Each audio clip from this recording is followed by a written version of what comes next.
ஓம் சாந்தி. அவ்யக்த முரளி 18/1/1986. அவ்யக்த பாப்தாதா, மதுபன். இன்றைய முரளியின் தலைப்பு மனதின் சக்தி மற்றும் பயமற்ற நிலையின் சக்தி. மனதின் சக்தி மற்றும் பயமற்ற நிலையின் சக்தி. இன்று விருட்சபதி தன்னுடைய புதிய விருட்சத்தின் அஸ்திவாரமான குழந்தைகளை பார்த்துட்ருக்கிறாங்க. விருட்சபதி தன்னுடைய விருட்சத்தின் அடிமரத்தை பார்த்துட்ருக்கிறாங்க. விருட்சபதியின் பாலனையில் வளர்ந்திருக்கும் சிரேஷ்டமான பலன் சொரூபமான அனைத்து குழந்தைகளையும் பார்த்துட்ருக்கிறாங்க. ஆதி தேவன் தனது ஆதி ரத்தனங்களை பார்த்துட்ருக்கிறாங்க. ஒவ்வொரு ரத்தனத்தினுடைய மகான் தன்மை, விசேஷத்தன்மை வெவ்வேறானது. ஆனால் அனைவரும் புதிய படைப்புக்கு நிமித்தமாக இருக்கும் விசேஷ ஆத்மாக்கள் அப்படின்னு பாபா சொல்கிறாங்க. ஏன்னா தந்தையை அறிந்து கொள்வது, தந்தையின் காரியத்தில் சகயோகி ஆவதில் நிமித்தமாக ஆகியிருக்கீங்க. மற்றும் அநேகருக்கு முன்னால் உதாரணமாகியிருக்கீங்க. உலகத்தை பார்க்காமல் புது உலகத்தை படைக்கக்கூடியவரை பார்த்தீங்க. உலகத்துக்கு முன் உறுதியான நம்பிக்கை மற்றும் தைரியத்தின் சான்றாக ஆகி காட்டுவீங்க அப்படின்னு பாபா சொல்கிறாங்க. ஆகினால் அனைவரும் விசேஷ ஆத்மாக்கள். விசேஷ ஆத்மாக்களை விசேஷமான ரூபத்தில் குழுவாக பார்த்து பாப்தாதாவும் மகிழ்ச்சி அடைகிறாங்க. மற்றும் அத்தகைய குழந்தைகளின் மகிமையினுடைய பாடல் பாடுறாங்க. பாபா சொல்கிறாங்க, தந்தையை அறிஞ்சிக்கிட்டீங்க. மேலும் தந்தை நீங்கள் யாராக இருந்தாலும், எப்பேற்பட்டவர்களாக இருந்தாலும் உங்களை விரும்பி இருக்கிறாங்க. ஏன்னா சத்தியமான உள்ளமுடையவர்களே திலாராமுக்கு விருப்பமானவங்க. உலகத்தின் புத்திசாலித்தனம் இல்லாமல் கூட இருக்கலாம். ஆனால் தந்தைக்கு உலகிய புத்திசாலித்தனம் கொண்டவர்கள் விருப்பமானவர்கள் கிடையாது. பாவனையான உள்ளமுடையவங்களே விருப்பமானவங்க. புத்தியோ தந்தை அவ்வளவு பெரியதாக கொடுத்திருக்கிறாங்க. அதன் மூலமா படைப்பாளரை அறிந்து கொள்வதனால படைப்பின் முதல் இடைக்கடை பற்றிய ஞானத்தை அறிஞ்சிடுறீங்க. ஆகினால பாப்தாதா உள்ளத்திலிருந்து விரும்புறாங்க. சத்தியமான தூய்மையான உள்ளத்தின் ஆதாரத்தினால நம்பரும் உருவாகுது. சேவையின் ஆதாரத்தினால இல்லை. சேவையில கூட சத்தியமான உள்ளத்தோடு சேவை செய்வீங்களா அல்லது வெறும் புத்தியின் ஆதாரத்தில் சேவை செய்வீங்களான்னு பாபா கேட்குறாங்க. உள்ளத்தினுடைய சப்தம் உள்ளவரை, உள்ளத்தினுடைய சப்தம் உள்ளம் வரை சென்றடையுது. புத்தியினுடைய சப்தம் புத்தி வரை சென்றடையுது. இன்று பாப்தாதா உள்ளம் உடையவர்களுடைய பட்டியலை பார்த்துட்டு இருந்தாங்க.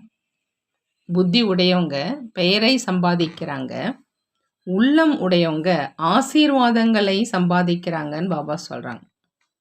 புத்தி உடையவங்க பெயரை சம்பாதிக்கிறாங்க, உள்ளமுடையவங்க ஆசீர்வாதங்களை சம்பாதிக்கிறாங்க. ஆகையினால 2 மாலைகள் உருவாகிட்டு இருக்குது. எனவே 2 மாலைகள் உருவாகுதுன்னு பாபா சொல்றாங்க. ஏன்னா இன்று வதனத்துல அட்வான்ஸாக சென்றிருக்கும் ஆத்மாக்கள் எமர்ஜ் ஆகியிருந்தாங்க. அந்த விசேஷ ஆத்மாக்கள் உரையாடல் செஞ்சிட்டு இருந்தாங்க. முக்கியமா என்ன உரையாடல் நடக்கும்?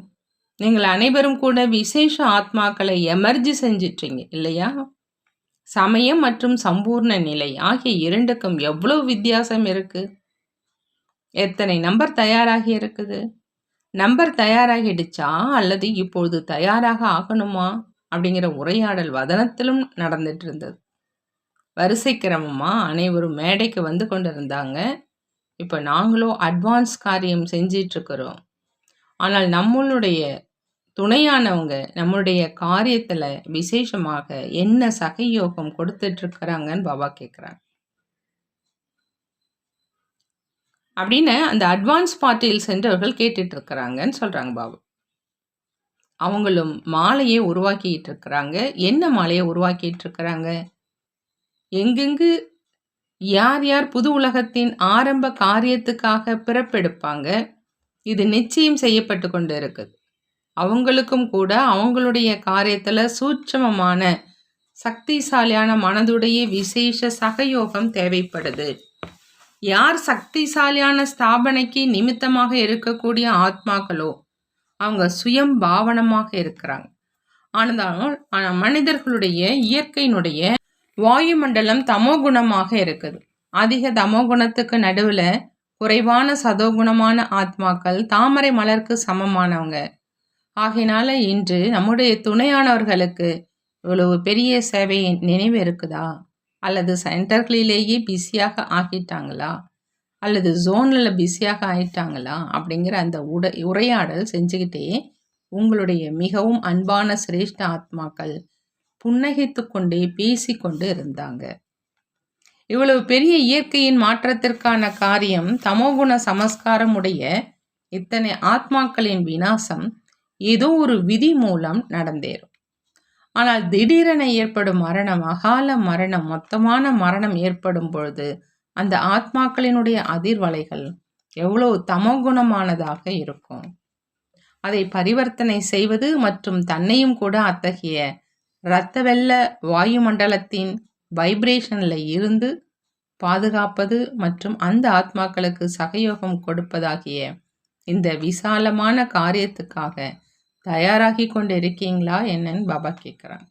அல்லது யாரோ வந்தாங்க, புரிய வச்சோம் மற்றும் சாப்பிட்டோம், இதிலேயே சமயம் செல்லவில்லை தானே? இதை பற்றி கேட்டுக்கொண்டு இருந்தாங்க. இன்று பாப்தாதா அவங்களுடைய செய்தியை கூறிக்கொண்டு இருக்கிறாங்க. இத்தகைய எல்லையற்ற காரியத்தை செய்வதற்கு நிமித்தமானவங்க யாருன்னு பாபா கேட்குறாங்க.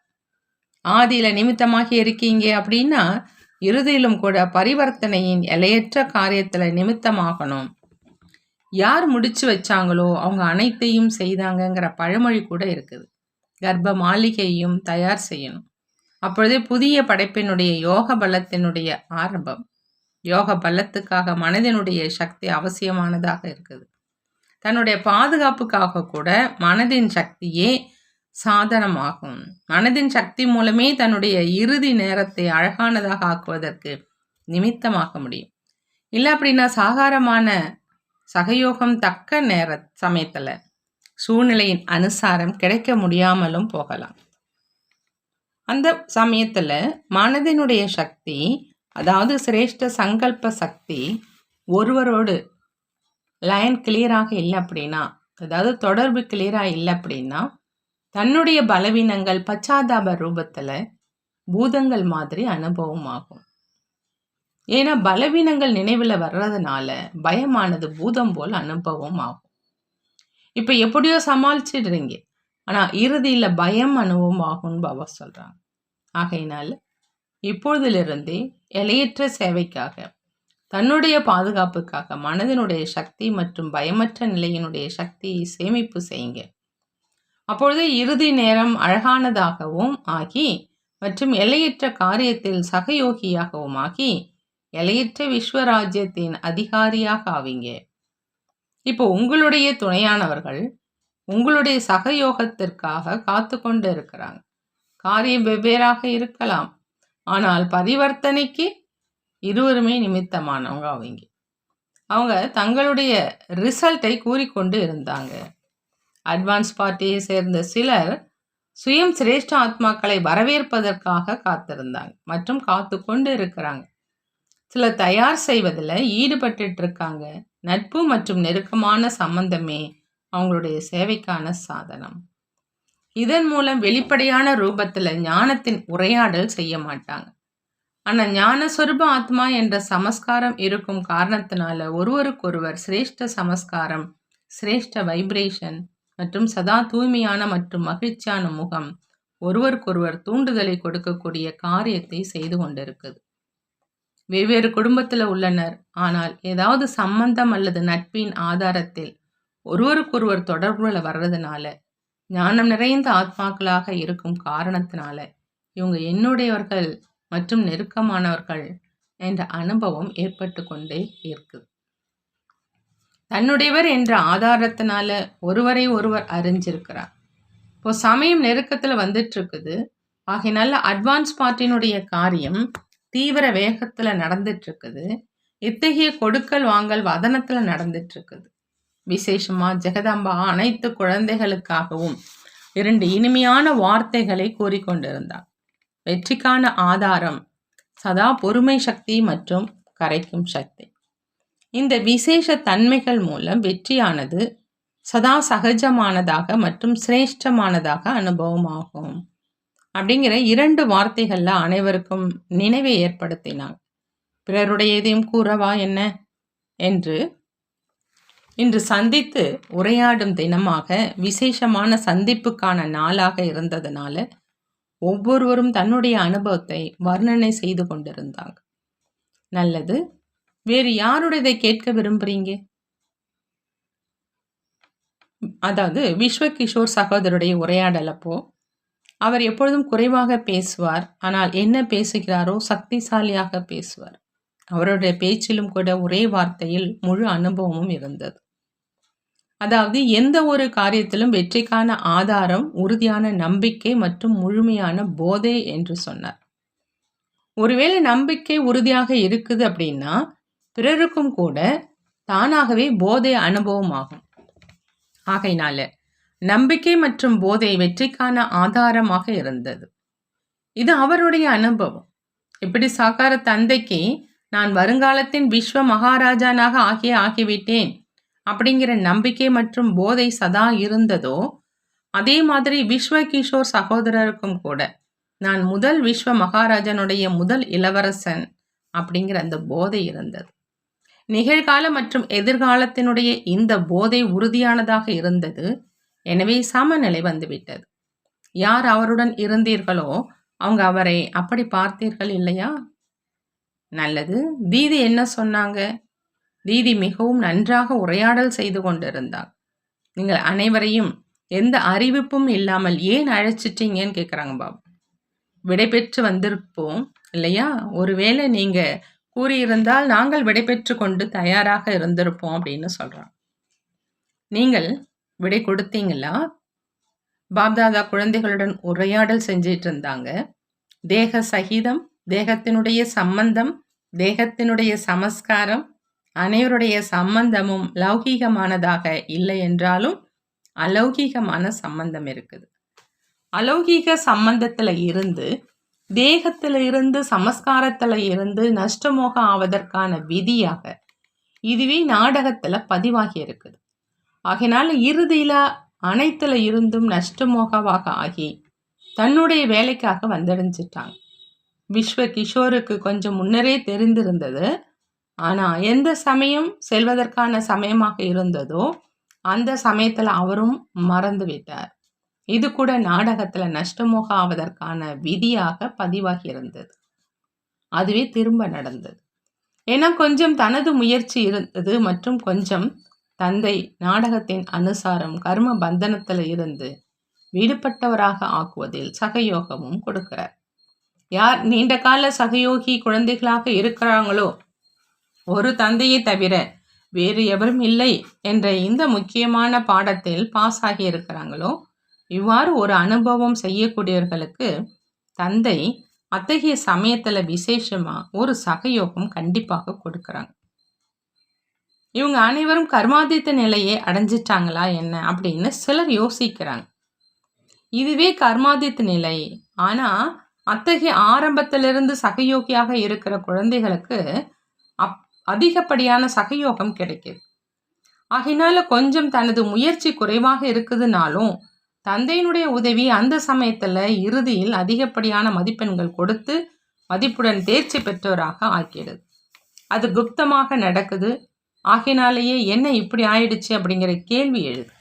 ஆனால் இது சகயோகத்தின் கைமாறு இறுதி நேரத்தில் பயன்படும் என்று சொல்லப்படுது. எனவே யார் உள்ளத்தால சகயோகியாக இருந்திருக்கிறாங்களோ அவங்களுக்கு அத்தகைய சமயத்தில் அதிகப்படியான மதிப்பெண்கள் கைமாறாக கிடைக்கிது. இந்த ரகசியத்தை புரிஞ்சுக்கிட்டீங்களான்னு பாபா கேட்குறாங்க. ஆகையினால் நஷ்டமோகா நிலையினுடைய விதி மூலம் அதிகப்படியான மதிப்பெண்கள் என்ற பரிசு மூலம் வெற்றியை பிராப்தியாக அடைஞ்சிட்டீங்க. புரிந்ததான் பாபா கேட்குறாங்க. முடிவு என்ன என்று கேட்டுக்கொண்டு இருந்தீங்க இல்லையா? அதை இன்று இந்த உரையாடலில் கூறிக்கொண்டு இருக்கிறாங்க. நல்லது. தீதி என்ன சொன்னாங்க? அவங்களுடைய அனுபவத்தையும் அனைவரும் அறிஞ்சிருக்கீங்க. சதா தந்தை மற்றும் தாதாவின் விரலை பிடித்து கொள்ளுங்கள் அல்லது விரல் கொடுங்கள். ஒன்று குழந்தையாக்கி விரலை பிடிங்கள் அல்லது தந்தையாக்கி உங்கள் விரலை கொடுங்கள் அப்படிங்கிற அந்த வார்த்தைகளை கூறிக்கொண்டிருந்தாங்க. 2 ரூபத்தினால ஒவ்வொரு அடியிலும் விரலை பிடித்துக்கொண்டு துணையின் அனுபவத்தை செஞ்சுக்கிட்டே செல்லணும். இதுவே என்னுடைய வெற்றிக்கான ஆதாரம். இந்த விசேஷ உரையாடலே நடந்தது. ஆதி ரத்னங்களினுடைய குழுவில் தீதி எப்படி வராமல் போவாங்க? ஆகையினால அவங்களும் எமர்ஜ் ஆகியிருந்தாங்க. நல்லது. இதுவே அட்வான்ஸ் பார்ட்டினுடைய விஷயங்கள். நீங்கள் என்ன செய்ய போகிறீங்கன்னு பாபா கேட்குறாங்க. அட்வான்ஸ் பார்ட்டி தன்னுடைய வேலையை செஞ்சிட்ருக்குது. நீங்கள் அட்வான்ஸ் சக்தி நிறைச்சிடுங்க. இதன் மூலம் பரிவர்த்தனை செய்யும் காரியத்தினுடைய அந்த கோர்ஸ் முடிவடைந்து விடணும். ஏன்னா அஸ்திவாரம் ஆவீங்க. அஸ்திவாரமே எல்லையற்ற சேவாதாரியாகி எல்லையற்ற தந்தையை பிரத்யட்சம் செய்வாங்க. விரைவில் இந்த சிருஷ்டியில் பிரத்யட்சத்தாவின் பறைசாற்றப்படுவதை கேட்பீங்க. கிடைத்து விட்டார், வந்து விட்டார் அப்படிங்கிற இந்த ஒரே முழக்கம் ஒரே இசையில் நாலாபுறங்களில் இருந்தும் முழங்கும். இப்பொழுதும் அதிக வேலை இருக்குது, முடிந்து கொண்டு இருக்குது என்று நீங்கள் நினைத்து கொண்டிருக்கீங்க. இப்பொழுதோ பேச்சு மூலம் மாற்றம் செய்வதற்கான காரியம் நடந்துட்டு. இப்போ விருத்தி மூலம் விருத்திகள் மாறணும், சங்கல்பத்தின் மூலம் சங்கல்பம் மாறணும். இப்போ இந்த ஆராய்ச்சியை ஆரம்பிக்க கூட இல்லை. கொஞ்சம் கொஞ்சம் செஞ்சுருக்கீங்க, அதனால் என்ன கிடைத்ததுன்னு பாபா கேட்குறாங்க. இந்த சூட்சம சேவை தானாகவே சில பலவீனங்களில் இருந்து விடுவித்து விடும். இது எவ்வாறு நடக்கும் அப்படின்னு நினைக்கிறீங்க? அது எப்பொழுது இந்த சேவையில் பிஸியாக இருப்பீங்களோ அப்போ தன்னுடைய பலவீனங்கள் தனக்கே தெளிவாக அனுபவமாகும்படி தானாகவே வாயுமண்டலம் உருவாகும். மேலும் வாயுமண்டலத்தின் காரணத்தினால சுயம் தானே வெட்கப்பட்டு மாற்றம் அடைந்து விடுவாங்க. சொல்ல வேண்டியது இருக்காது. சொல்வதன் பலனை பார்த்தாகிடுச்சு. ஆகையினால இப்போ இதற்கான திட்டத்தை உருவாக்குங்க. மாணவர்கள் இன்னும் அதிகமாக ஆவாங்க. அதை பற்றி கவலை கொள்ளாதீங்க. பண்டாரா வரவும் அதிகமாக அதிகரிக்கும். அதை பற்றிய கவலையும் கொள்ளாதீங்க. வீடும் கிடைச்சிடும். அதை பற்றியும் கவலை கொள்ளாதீங்க. அனைத்தும் கிடைச்சிடும். இந்த விதி அத்தகையது. இதன் மூலம் வெற்றி சொரூபம் ஆகிவிடுவீங்கன்னு பாபா சொல்கிறார். நல்லது. சக்திகள் அதிகமானோர் இருக்கிறாங்க. ஆதியில் அதிகமான சக்திகளை நிமித்தமாக ஆனாங்க. பொன்விழாவிலும் கூட அதிகமாக சக்திகளே இருந்தாங்க. பாண்டவர்கள் குறைவான எண்ணிக்கையே இருந்தாங்க. ஆனாலும் பாண்டவர்கள் ஆவாங்க. நல்லது. தைரியத்துடன் ஆரம்பத்தில் பொறுத்து கொண்டதனுடைய சான்று இந்த ஆதி ரத்தனங்களே. தடைகளை அழிப்பவர்களாக ஆகி நிமித்தமாக்கும் காரியத்தில் அமரர்களாக இருந்தீங்க. ஆகையினால பாப்தாதாவுக்கும் கூட அழிவற்ற அமர்பவ என்ற வரதானி குழந்தைகள் சதா பிரியமானவர்கள் ஆவாங்க. மேலும் இந்த ஆதி ரத்தனங்கள் ஸ்தாபனையினுடைய அவசியமான நேரத்தினுடைய சகயோகிகள் ஆவாங்க. ஆகையினால் அத்தகைய நிமித்தமாகக்கூடிய ஆத்மாக்களுக்கு, இறுதி நேரத்தில் சகயோகி ஆகக்கூடிய ஆத்மாக்களுக்கு எந்த ஒரு கடினமான நேரம் வந்தாலும் பாப்தாதாவும் அவங்களுக்கு அதற்கான கைமாறு செய்கிறாங்க. ஆகினால் நீங்கள் அனைவரும் யாரெல்லாம் அத்தகைய சமயத்தில் நிமித்தமாக ஆகியிருக்கீங்களோ அவங்களுக்கு இந்த அதிகப்படியான பரிசானது நாடகத்தில் பதிவாகி இருக்கு. ஆகினால் அதிகப்படியான பரிசின் அதிகாரி ஆவீங்கன்னு பாபா சொல்கிறாங்க. புரிந்ததா? தாய்மார்களுடைய துளி துளியான பங்கேற்பினால் ஸ்தாபனை காரியம் ஆரம்பமாச்சு. மற்றும் இப்போ வெற்றியின் அருகாமையில் வந்துட்டீங்க. மாதாக்களினுடையது உள்ளத்தின் வருமானம், தொழிலின் வருமானம் இல்லை. உள்ளத்தின் வருமானம் 1000க்கு சமமானது. அன்பின் விதை விதைச்சிட்டீங்க. ஆகினால் அன்பின் விதைக்கான பலன் கிடைத்து கொண்டு இருக்குது. பாண்டவர்களும் உடன் இருக்கிறாங்க. பாண்டவர்கள் இல்லாமல் எந்த காரியமும் நடைபெறாது. ஆனால் அதிகமான எண்ணிக்கை சக்திகளினுடையது தான். ஆகையினால 5 பாண்டவர்கள் என்று எழுதியிருக்கிறாங்க. ஆனாலும் இல்லறத்தை பராமரித்து கொண்டே பற்றற்றவராகி தந்தைக்கு அன்பானவராகி தைரியம் மற்றும் ஊக்கத்தினுடைய சான்று கொடுத்திருக்கீங்க. ஆகையினால பாண்டவர்களும் குறைந்தவர்கள் அல்ல. சக்திகளின் சர்வ சக்திவான் என்ற மகிமை பாடப்பட்டிருக்குது. அவ்வாறே பாண்டவர்களுடைய பாண்டவபதி என்று மகிமை பாடப்பட்டிருக்குது. ஆகையினால் எவ்வாறு நிமித்தமாகி இருக்கீங்களோ அந்த நிமித்த உணர்வை சதா நினைவில் வைத்து முன்னேறி கொண்டே செல்லுங்க. நல்லது. சதா பதமாபதம் பாக்கியத்தின் அதிகாரி, சதா வெற்றியின் அதிகாரி, சதா தன்னை சிரேஷ்ட ஆதார மூர்த்தி என புரிந்து அனைவரையும் முன்னேற்றக்கூடிய சிரேஷ்ட ஆத்மாக்களுக்கு பாப்தாதாவின் அன்பு நினைவுகள் மற்றும் நமஸ்காரம் செய்கிறாங்க. நாமும் நம்மளுடைய பாப்தாதாவுக்கு அன்பு நினைவுகள் மற்றும் நமஸ்காரம் செய்வோம். பாபா வரதானம் கொடுக்குறாங்க. அனுபவங்களின் ஆழத்தின் ஆராய்ச்சி கூடத்தில் இருந்து புதிய ஆராய்ச்சி செய்யக்கூடிய உள்நோக்கு முகமுடையவர் ஆகுக. உள்நோக்கு முகமுடையவராக ஆகணும் அப்படின்னா அதுக்கு பாபா சொல்றாங்க, அனுபவங்களின் ஆழத்தின் ஆராய்ச்சி கூடத்துல இருந்து புதிய ஆராய்ச்சி செய்யுங்க. எப்போ தனக்குள்ள முதல்ல அனைத்து அனுபவங்களும் பிரத்யட்சம் ஆகுமோ அப்போதான் பிரத்யட்சத்தா ஏற்படும். இதுக்காக உள்நோக்கு உடையவராக ஆகி நினைவு யாத்திரை மற்றும் ஒவ்வொரு பிராப்தியினுடைய ஆழத்துல போய் ஆராய்ச்சி செய்ய சொல்றாங்க பாபா. சங்கல்பத்தை கொண்டு வாங்க மற்றும் பிறகு என்ன சங்கல்பம் செஞ்சீங்களோ அது வெற்றி அடைந்ததா இல்லையா என்ற அதனுடைய விளைவு மற்றும் வெற்றியை பாருங்க. இவ்வாறு அனுபவங்களுடைய ஆழத்தின் ஆராய்ச்சி கூடத்துல இருங்க. இவங்க அனைவரும் ஏதோ ஒரு விசேஷ அன்புல ஈடுபாட்டுல மூழ்கி இந்த உலகத்திலிருந்து விடுபட்டு இருக்கிறாங்கங்கிற உணர்வு பிறருக்கு ஏற்படணும். கர்மம் செஞ்சுக்கிட்டே யோகத்தின் சக்திசாலியான நிலையில் இருப்பதற்கான பயிற்சியை அதிகரித்திடுங்க. எப்படி பேச்சில் வருவதற்கான பயிற்சி இருக்குதோ அதே மாதிரி ஆன்மீக தன்மையில் இருப்பதற்கான பயிற்சி ஏற்படுத்துங்கன்னு பாபா சொல்றாங்க. பாபா ஸ்லோகன்ல சொல்றாங்க, திருப்தி என்ற ஆசனத்தில் அமர்ந்து கொண்டு சூழ்நிலைகளினுடைய விளையாட்டை பார்க்கக்கூடியவங்களே திருப்தி மணி. திருப்திங்கிற ஆசனத்துல அமர்ந்துகிட்டு சூழ்நிலையினுடைய விளையாட்டை பார்க்கக்கூடியவங்க தான் திருப்தி மணின்னு பாப்தாதா சொல்றாங்க. நல்லது. ஓம் சாந்தி. நன்றி பாபா, நன்றி.